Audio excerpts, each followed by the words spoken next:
Bonjour, j'espère que tout va bien chez toi. Sinon, je suis de tout cœur avec toi. Aujourd'hui, j'aimerais lire des Actes des Apôtres, chapitre 12, de versets 1 à 11. Dans ce texte, nous voyons Pierre. Aujourd'hui, c'est la fête, c'est la solennité de Saint Pierre et Saint Paul.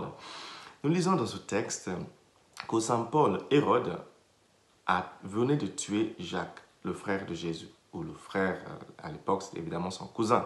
On appelait tous des frères à l'époque de Jésus.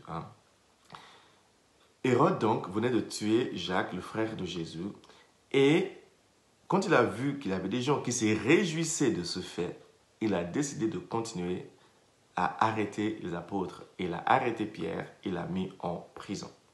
Chers amis, je pense qu'il y a un message très important déjà pour nous là.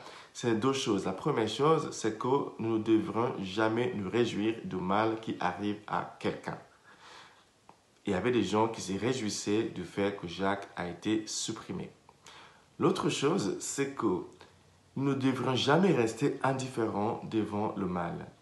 Puisque ou parce que des gens autour de Jacques n'ont rien fait, ils étaient indifférents, Hérode se sentait pas menacé, il a continué son mal, il a mis Pierre en prison.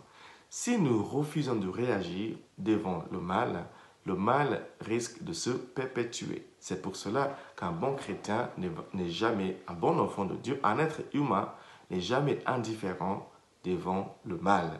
Il faut toujours réagir devant le mal. Je continue l'histoire. Pierre maintenant est en prison. Il était en prison et il croyait que tout était fini. Mais ce qui était bien dans cette histoire, c'est que l'Église a su réagir. Tous les croyants sont venus ensemble, ils ont commencé à prier pour Pierre, ils ont commencé à mettre des choses en place pour aider Pierre. Du coup, il y avait un ange du Seigneur qui est allé relâcher Pierre de la prison. Du fait qu'il y avait des gens qui se souciaient de Pierre, l'a aidé à sortir de la prison. Aujourd'hui, malheureusement, je vais devoir faire l'enterrement d'une jeune femme qui s'est suicidée. Chers amis, je pense que dans notre société, le suicide, c'est quelque chose dont nous ne voulons pas parler. C'est un mal auquel beaucoup d'entre nous ne sont pas confrontés, du coup on est indifférent. Ça ne nous regarde pas, on n'a pas de membre de notre famille qui s'est suicidé. J'aimerais t'inviter aujourd'hui, cher ami, à y penser sérieusement. Quand quelqu'un, un enfant, un jeune, une jeune, commence à te parler d'un mal-être profond, il est temps d'en parler avec lui. Et si toi, tu as un mal-être profond, parle à quelqu'un. Ne rumine pas éternellement des choses qui te rangent dans ta tête. Ça peut aller très très vite. Le cerveau n'est qu'un muscle. Il peut exploser à tout moment. Je le dis parce que si l'Église ne s'est pas souciée de Pierre, peut-être il serait mort en prison. Vous savez, parfois la solitude ou bien la dépression, ce sont des prisons mentales, ce sont des enfermements mentaux.